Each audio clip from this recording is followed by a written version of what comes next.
We are, however, talking to some people who are incapable of disappointing us. Three writing award winners whose citations I will now read to you, but I'm going to lard these citations with my own observations. My name is Helen Shaw, I'm a theater critic at the New Yorker. And two of the people we have here are playwrights, and the third one writes what I don't know if she intends it to be this way, but extraordinarily theatrical prose. So I feel I'm going to. I'll ask her about things like stage management, which will be very confusing, but strangely appropriate. So let us actually, in fact, start with Ada Zhang. Ada Zhang. This is the citation text that was written by the writing judges, who, as they say, describe her short stories here. These graceful, crystalline stories teach you how to read them as you go. Ada Zhang infuses her beautiful outsiders and hopeful misfits with deep humanity. They are touched by the long shadow of the Cultural Revolution, yet it is the warm and generous depiction of what it feels like to be alone that proves her great subject. Zhang explores the paradox that historical silences and the legacies of the past can lead to new openings and new voices. I would also say that these are extraordinary for the way that they speak intergenerationally. Not every story, but many of them are about relationships across generation. And even in the extremely spare prose of the stories themselves, you hear different languages, different vocabularies, almost as though you're reading different handwritings for the people as they speak to each other. It's beautiful, beautiful dialogue. Our next Ada is Frances Ya-Chu Cowhig, whose selection committee citation reads thusly. Frances Ya-Chu Cowhig is a visionary talent whose meticulous and politically acute fables bring the histories and nations of capital and censorship to life. Striking and propulsive plays examine the distance between ideology and reality through her characters' brutally transactional relationships, crafting unforgettable, strangely tender shapes on the stage and in the mind. This is an artist of remarkable ambition and integrity, unafraid to paint on a broad canvas. I also just want to show you, if you don't have it already and you need to get it, the Cowhig collection of plays, Three Parables of the Little Capital, which I have been carrying around for a couple of weeks and terrifying people on the subway because it has this extremely large blood bag on it. And in fact, I was sort of happy to be scaring the daylights out of people on the train because I was having my own daylight scared out of me. I had seen two of the pieces, but the third that I did not know is a piece about drawing blood and is more horrifying than any jump scare in any horror film, and so would actually sort of, when I would get to my station, have a little sort of jump scare of my own as I was drawn out of Frances's world. And our third writing award winner here, Shayok Misha Chowdhury, who is the playwright of a piece called Public Obscenities, which I saw twice and turned me into a kind of creepy hype woman. It's supposed to maintain some level of critical distance. I have had none of it. Ran around screaming afterwards, was dragging people into the theater, texted my parents, asked them if they'd fly from Kansas. It's genuinely one of the extraordinary experiences I've had recently in the theater. And the selection committee, a much more sober group of folks, say Shayok Misha Chowdhury writes with ruthless splendor and inventiveness about the borders of language, sexuality, the public self, and the hidden life. He's a conjurer who manages to create highly theatrical work at a quotidian reality with a lightness and touch rarely seen on our stages. His debut play, Public Obscenities, written in Bangla and English, glows with illusion and homage that has its finger on the pulse of its moment. And in fact, I asked the panel about a week ago if they had any questions for each other. And Ada, in fact, said, I do have a question for the others, which is about the problem of language. And since I'm not a real writer, I'm a critic, I'm a parasite, I'm very curious, in fact, about what Ada means by that, because obviously I think the blank page is the ultimate problem of language. But all three playwrights are also writing about multilingual families who are sometimes transborder families. And I wanted to start there, if I may. And since Ada asked the question, I think it is only fair, indeed, to ask Ada, how do you deal with the problem of language? Wow, okay. Well, I was, can everybody hear me? I don't know what mood I was in when I sent you that email. I did see it again, and I read it to myself, and I was like, what did I mean by this? Yeah, so I have the privilege of been teaching this semester, so I think it was on my mind as as someone who's teaching fiction, and I'm very, I asked this question, I think, selfishly, because I wanted to hear how playwrights deal with it, because in some ways you have more than just language with light, you have the stage setting and things like that. And I don't know, I guess I was just, in my own work sometimes I feel like language is not enough, like I can't render an image purely enough. That's probably a personal limitation, but sometimes like the language that exists in our sort of, I guess just like, I want to say like public domain, but I don't mean like, you know, the copyright or anything like that, I just mean like in our public discourse. So I mean, I had this like brilliantly talented student who was writing something very speculative and deeply interesting, and it was about gender, and they used words like, you know, in their story, like femininity, masculinity, and the more I was thinking about that story, I was feeling like those words were the problem, and that like the story needed to find like a private language. And so I asked the student if they were open to the challenge of trying to write a story about gender, where the word gender isn't used, or the word masculinity, femininity wasn't used, because those are our words, and I think we get tripped up on them. And I was curious, because I know, Misha, you have two languages to work with, and sometimes it really does feel like one language is not enough. I need two or maybe three to say what I want to say. And then I was also thinking about like political language and how difficult and murky that can be, and how different, you know, words have different meanings for different people. So language, I think, is actually like kind of very tricky. And yeah, so very, very curious how you guys think about it, and when you guys are crafting, not to make this sound like I'm the moderator, but you know, I'm sure you guys have to keep in mind the gaps that you leave for other creatives to come in and add their layer of storytelling. So yeah, just curious about like when language feels like it's constraining or not enough, what do you do? Yeah. Well, I think there's two levels I'm thinking about language. One is because I'm writing a performance text, and so I'm expecting that the actor will bring a physical opposition to the line that communicates something else than what the line is just offering. Especially because like in this book, every character is Chinese, and most Chinese people do not say what they mean, and so in order to make the scene kind of lift and make sense, I really need the actor to not just communicate what's on the surface of the line.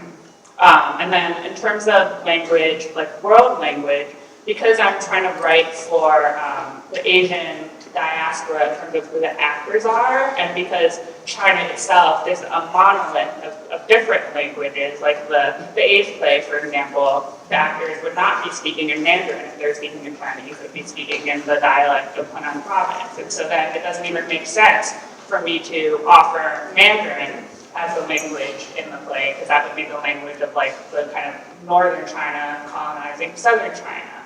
And so for that reason, in my plays, I choose to kind of assume that the magic of theater is translating my play into whatever language the audience, you know, whatever the show is being produced in. So for example, that play about the Chinese government running for-profit blood banks that caused a rural AIDS epidemic.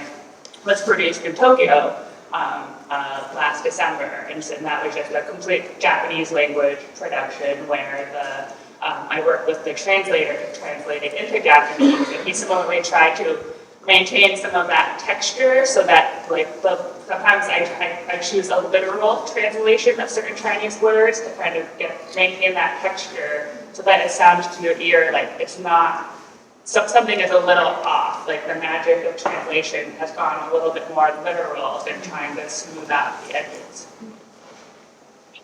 I actually, while mentioning this about his response to this question, Francis has, so the three plays in this book, The World of Extreme Happiness is it's one of my favorite theatrical experiences. It is the writing award calls the writing very propulsive, but this is a play that just moves like a freight train, and it does not stop for you. It's quite frightening when in a later play you have a scene by the side of one of these huge trucks going by, because I thought, oh, this is weird. That's sort of how I felt in that play. And I think that, yes, that question of translating literally is sort of one of the things that maintains a sense of not abstraction, not alienation, but sort of difference that is kind of being held by the text, but also vulgarity. And there is a tremendous rush of vulgarity right at the beginning of the play, A World of Extreme Happiness. And it is happening because a baby girl has been born, and they are going to literally, her parents are literally going to throw her out of the garbage. And it is, in order to make the child not a child to them, they describe her in this hideous number of ways as garbage. And I won't read all the vulgarity a lot. I realized, I was like, what am I doing? I was like, here's all this stuff that's really vulgar. Let me get it on the line. But then there's this shift. And this shift often happens in Francis's plays, where suddenly somebody will begin to speak in either myth or song. And I just want to sort of put a little pin in that as well, that there are these, so just as they are throwing out this baby girl, and it is, I mean, the father like spits on her in the garbage pail. It's a really frightening scene. And then the baby gurgles and smiles, and suddenly there is this shift. So Xiaoyi says to the baby, once upon a time when a mountain flowers and fruit, a pregnant rock released a stone egg from which hatched the king of the monkeys. He found a teacher in one of the 72 transformations so he could change into any form. One day, Monkey used his powers to break into hell and erase his name from the book of life and death, stealing immortality. Then he stormed heaven and ate peaches meant for the queen, who had caught Monkey and trapped him under a mountain guarded by the goddess of mercy. 500 years later, he is freed. Monkey makes new friends and joins them on a journey west to retrieve the lost teachings. Sunny Lee, drink, and that is when the transformation happens from the child being garbage to the child being a baby who can drink from the breast. And it is, I wanted to use that to transition into Misha answering the same question, because public obscenities also has a lot of different valences of language. It isn't just literally language, Bangla English. There is a lot of interplay of that in this play as well, because it is about a man who goes home and his boyfriend doesn't speak Bangla. So they are having conversations in English. The boyfriend is sometimes understanding what's happening in the house, sometimes he's not, sometimes he's understanding other things that people who do speak the language don't understand. But there is also this additional valence of sometimes people are speaking about art. And so what I'm hoping is that Misha will talk not just about the issue of different kinds of language in the sense of like the lingua franca of whatever place they are, but also language in terms of elevated versus quotidian kind of vernacular. Wow, this is wild.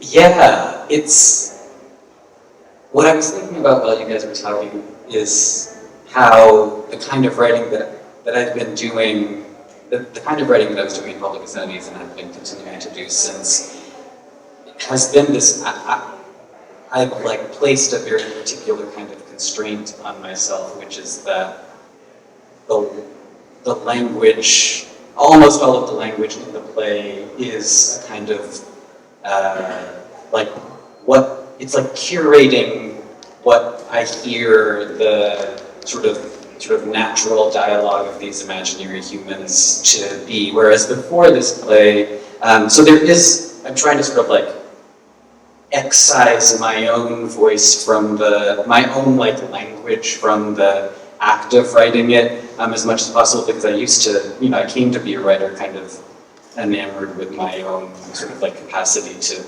craft language, but writing just in dialogue,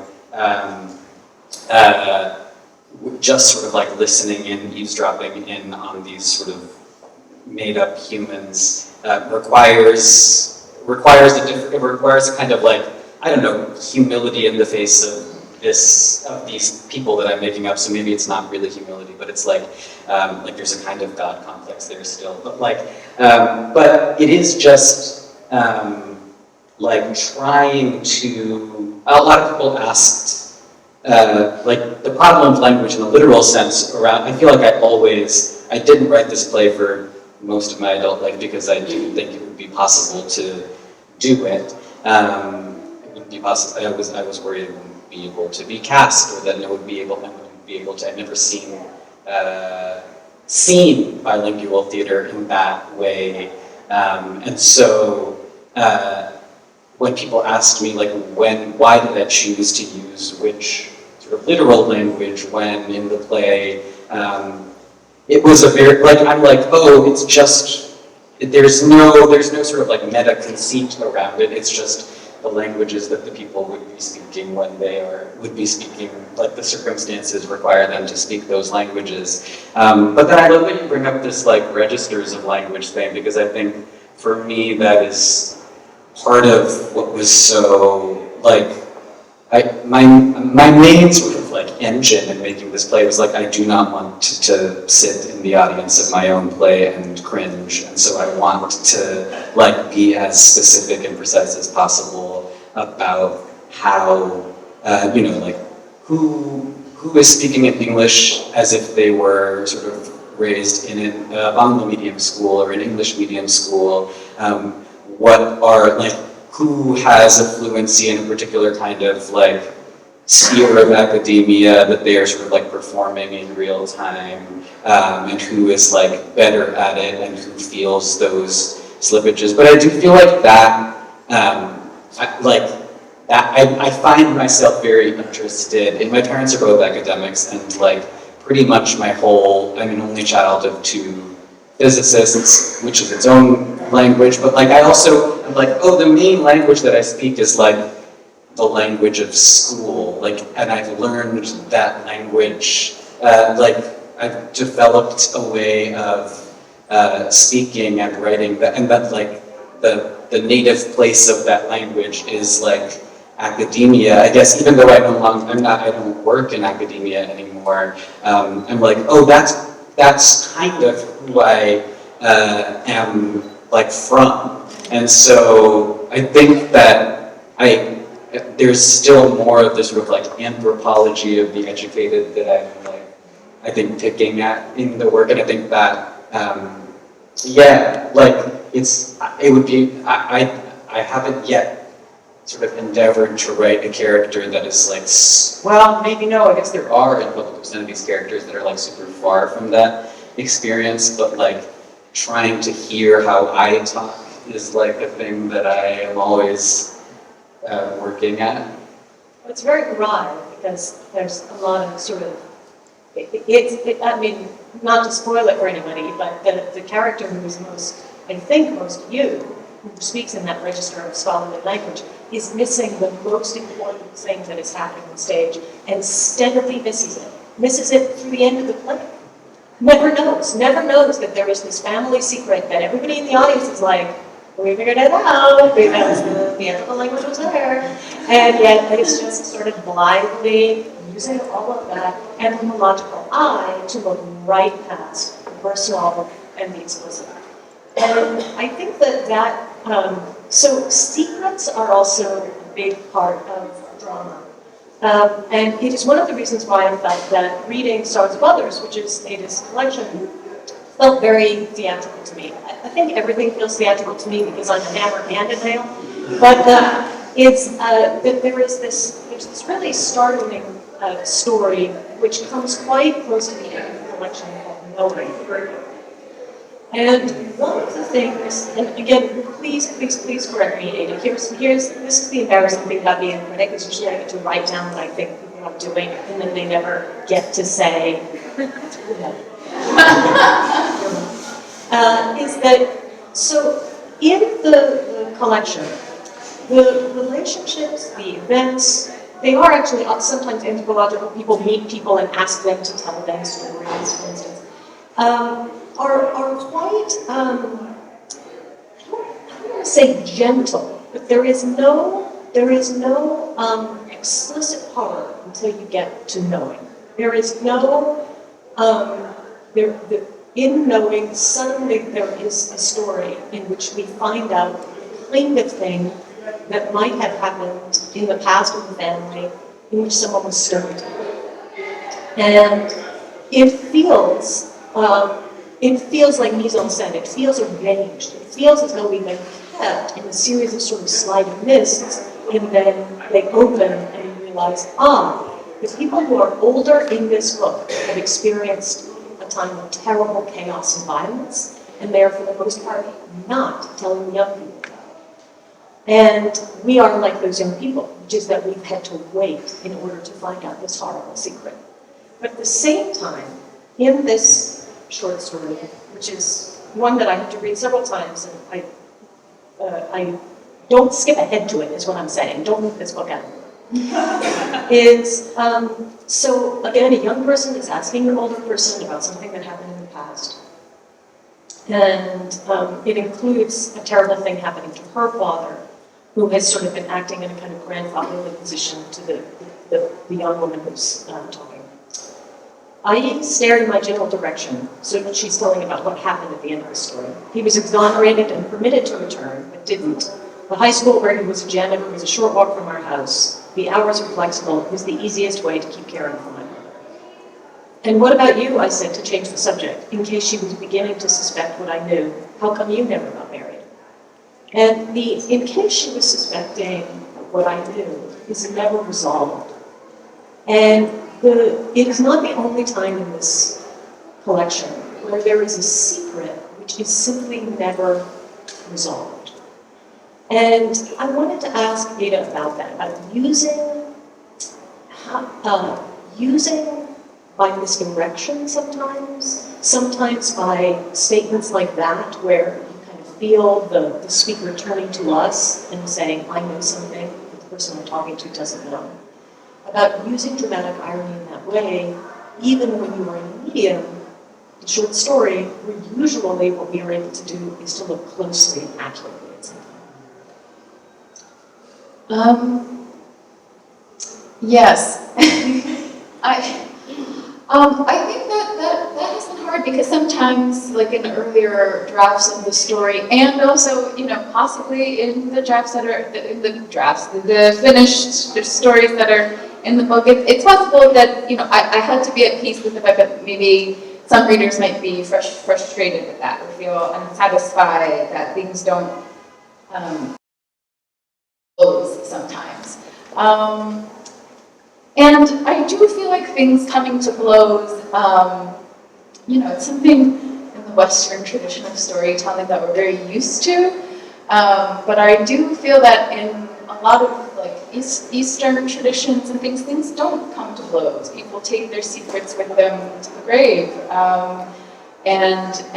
So I wanted that to be allowed to happen, but then how do you continue to create drama out of this secret that never gets out? I think when secrets come out, it can be fun, very juicy when that happens. But I think there's something to be said for never letting the air out of that tension and just letting it get really, really, really close. I mean, the whole time in that scene that you read, she's telling it's her mother's best friend. She's asking her mother's best friend for the real story, the story that's sort of been a missing piece her whole life, that makes her mother kind of a mysterious figure in her life. And finally she's getting the real story, but then of course this woman doesn't know that she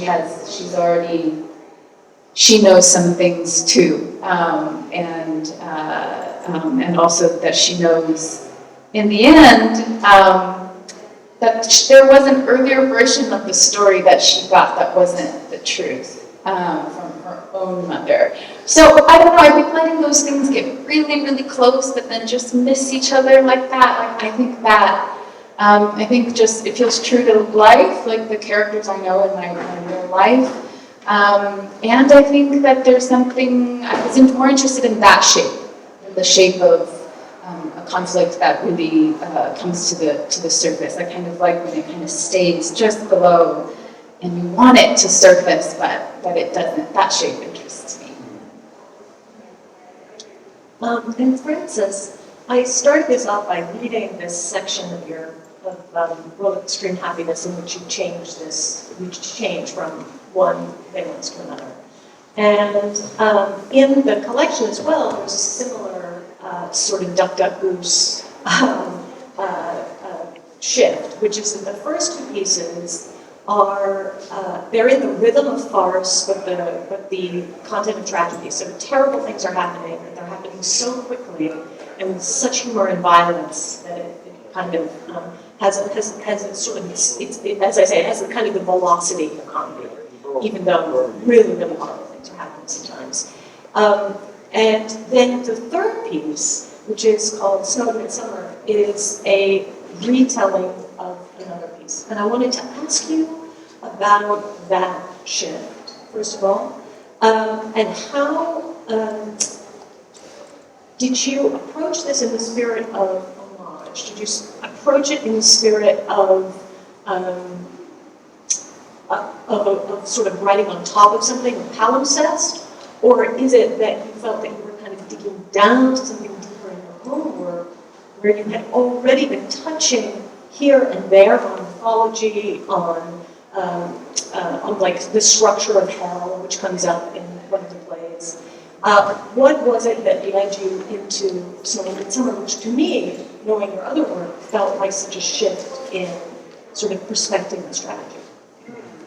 Well, Snow in Midsummer is the only one that was commissioned to write a very specific piece. And so for Snow in Midsummer, the Royal Shakespeare Company in England was launching a collaboration with China, where they were commissioning Chinese writers to translate Shakespeare's texts into more dramatic Chinese, and then commissioning English language playwrights to adapt Shakespeare's approximate contemporaries into English.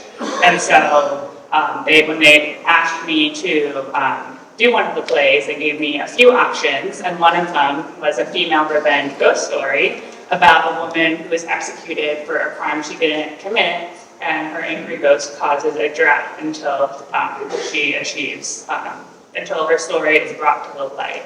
And so for that, my first draft at this story was way more extreme and divorced from the original plot than where I landed up. And so it was kind of doing the kind of contact improv with what does the commissioner need in order for them to produce it. So they want me to maintain this central spine.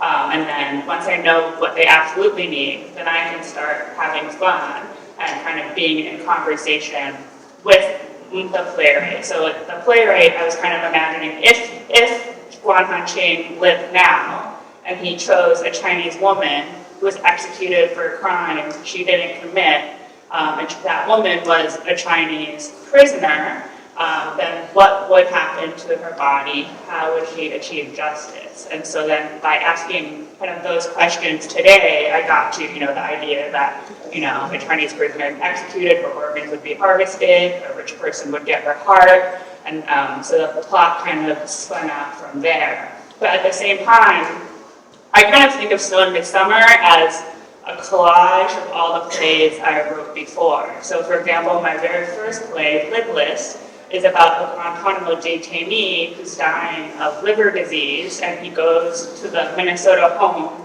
of the U.S. female Army interrogator who tortured and raped him in Guantanamo and asks for her liver. And in Snow in Midsummer, we have the ghost of this executed woman going to the person, this rich man who has her heart, and ripping it from her chest, his chest. And then similarly, King of Hell's Palace, we have kind of the sale of blood, kind of the transaction of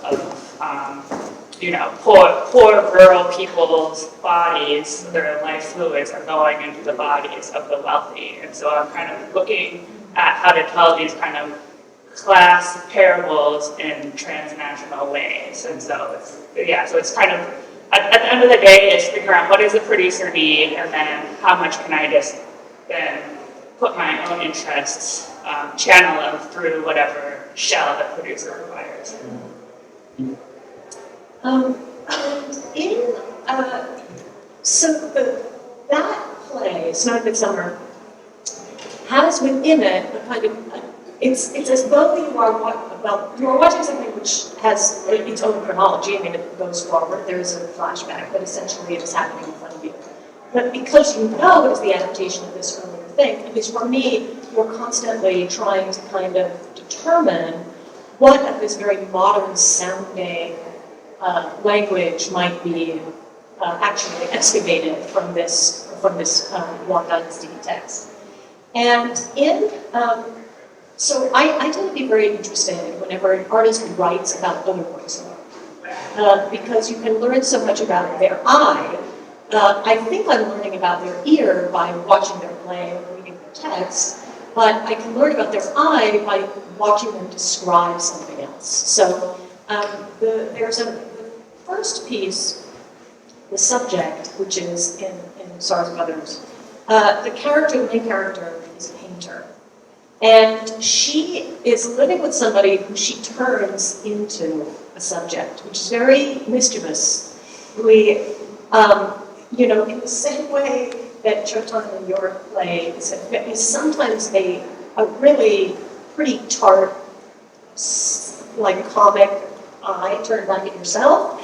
I wondered how much of this was you being a bit mischievous about what you are doing. So there is, I would like to tell myself now, there's a lot of really great use of the retrospective in these stories. There's a lot of there's always this other person watching from the future who sort of thinks that the person in the past is a bit of a nuts. Anyway, I would like to tell myself now that I was interested in Granny Tan for who she was. She was compelling to me, and the paintings and interviews, because this is an art student, were a way for me to get to know her. That was what I thought, but what had ended up happening tells a different story. The portraits I did imitated three of the most well-known portraits in the world. Girl with a Pearl Earring by Vermeer, Caldos Velastos Fritos, and of course the Mona Lisa by Leonardo da Vinci. I painted in acrylic. The integrity of the replications was in the positioning of the subject and nothing else. No frills or tricks. I didn't try emulating the artist's styles. We recreated the poses at night in the living room with all the curtains drawn, using a single naked bulb for light. Like this, Granny had said, twisting her neck to face me. Perfect, I said, and snapped a photo. Just like that. And what we, again, heard as the piece goes by, as Ada said, very interested in the tension between telling you and making you very aware that you don't know something, is that these portraits are half portrait, half betrayal, half portrait, half mistake, half portrait, half not looking. And I wondered, in your own writing, is there some conversation that you're having with your own subjects, the people that you are writing about, who you think that you have a similar relationship to? Or is this purely a comic interlude to delight us? No, it is not purely a comic interlude. I do think that nobody ever says that story is funny, but I think it's pretty funny. Yeah, I mean, like, I was glad to see you I could hear the kind of mischievousness in your voice when you were reading it, because I think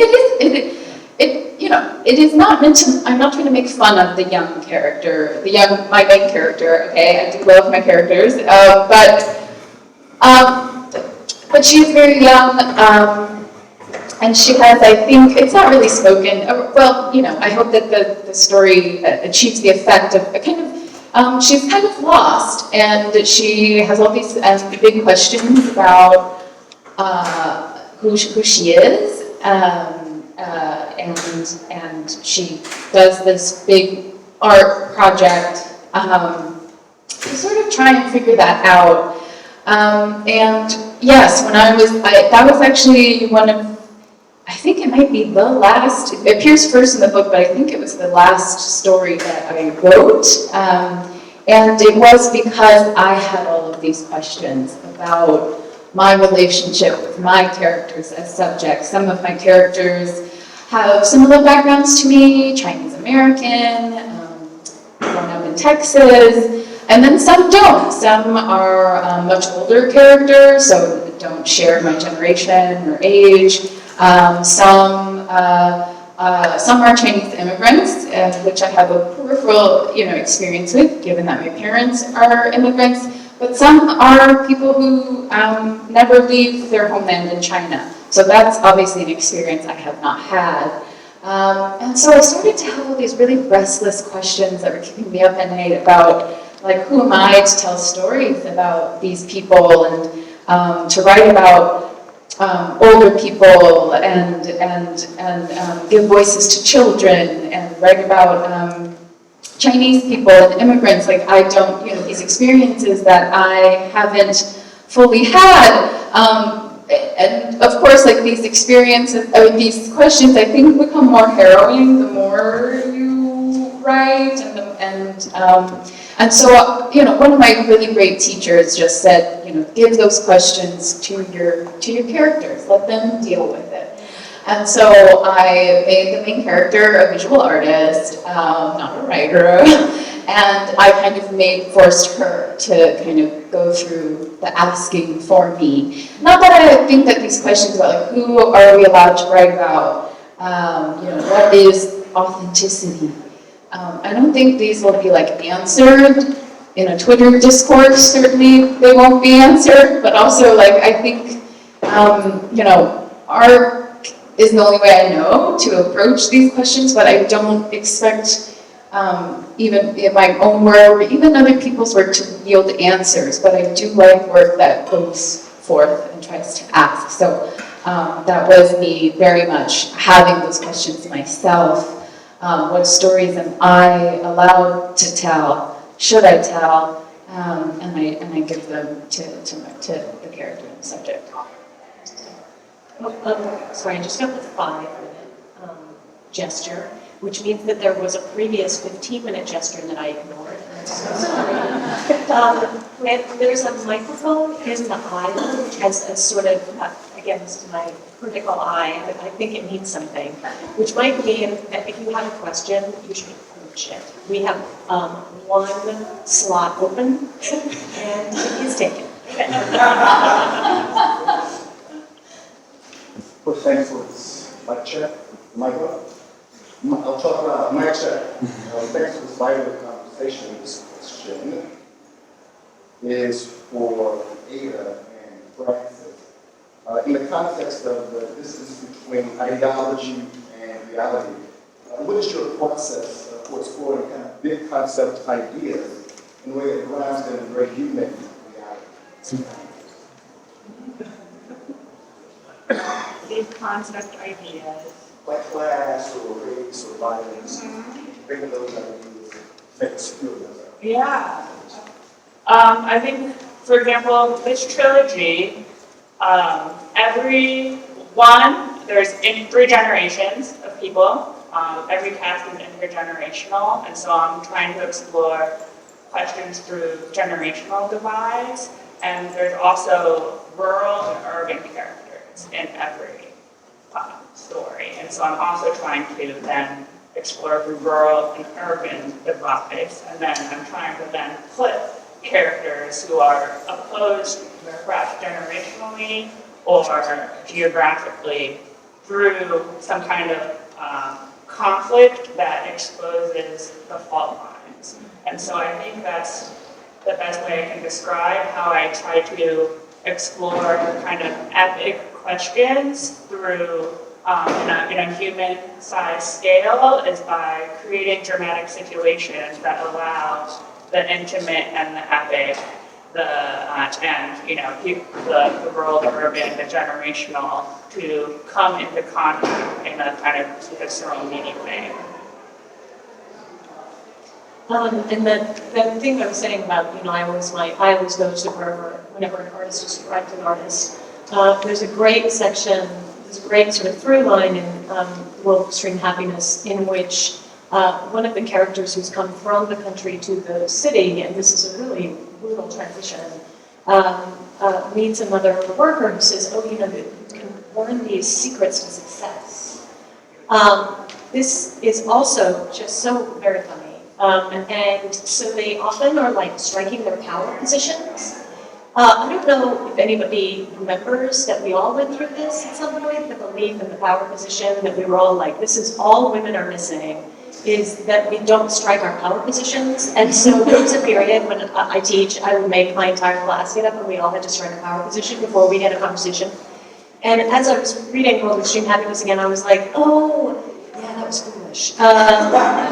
But that question, where does the ideology kind of penetrate these plays, is that also I do think that often it's in the most comic moment when an artist is a little bit distracting you with the flashbang over here and the ideology is sliding in, is that the imitation of success is the thing that is absolutely brutal in all 3 plays of Francis's plays. Is somebody saying, I can imitate what American success looks like, or city success looks like, or the person who dresses the way I want to dress success. And through that channel of imitation comes a great deal of poison. So I wanted to acknowledge that the stage manager has now just left. No, you're there. How much time do we have? We have 1 minute. We have 1 minute. Go to each person, tell us what they are currently working on. Thank you. Oh, wow. Okay, I'm working on something longer. I guess a novel. Yeah, it's set in Texas. So yeah, Texas is sort of my next frontier. I'm working on a new play commission for the Hormone Center for Performing Arts about the 6 Chinese seamen who survived the Titanic. I have a new play that's having a reading at the Public in October called Rani and Kripa. It's like kind of a rom-com ish, and I'm also working on a collaboration with my physicist mother, which will be happening at the Bushwick Star this spring. Which I have I don't know why I've done this to myself, but my mother and I are performing in this piece, which is a thing I've never done before, so we'll see how that goes. It can only go up.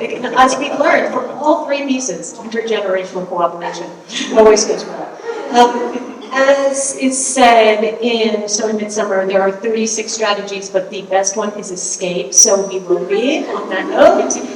Thank you all, and please read this work and see it. It is truly, truly extraordinary.